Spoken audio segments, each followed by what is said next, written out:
در ملکی غریب تنها ماندم آچه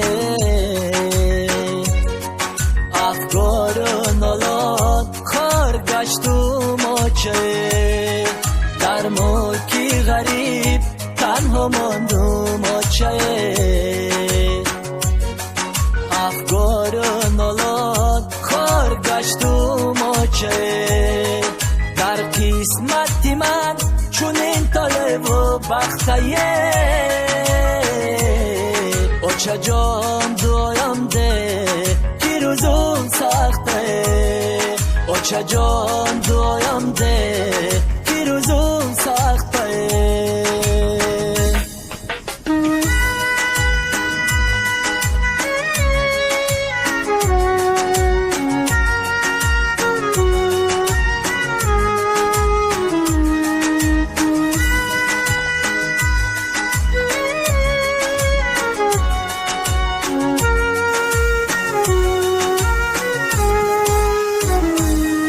ای دوست ای هموطن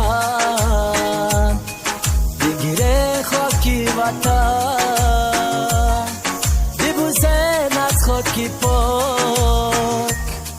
که دارد بوی وطن ای دوست ای هموطن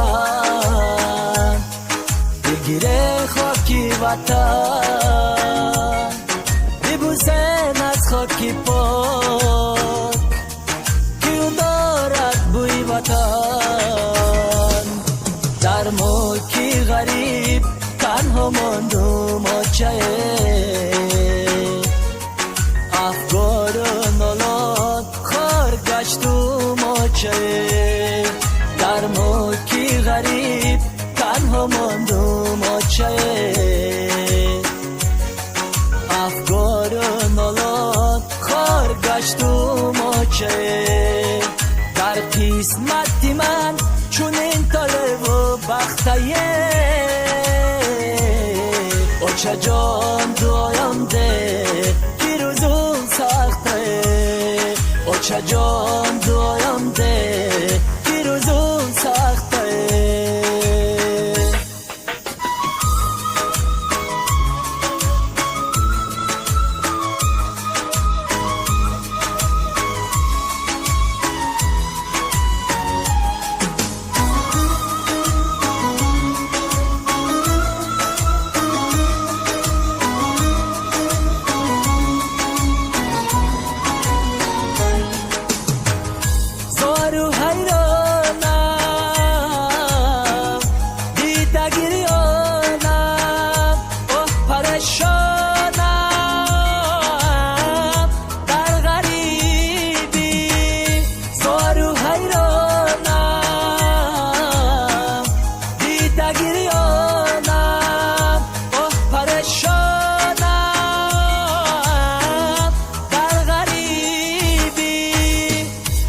در ملکی غریب تنها ماندم آچه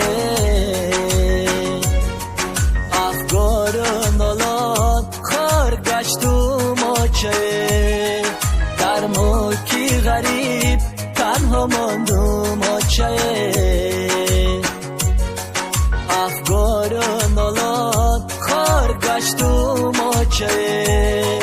در قسمتی من چون این طالب و بختیه آچه جان دایم ده که روزم سخته آچه جان دایم ده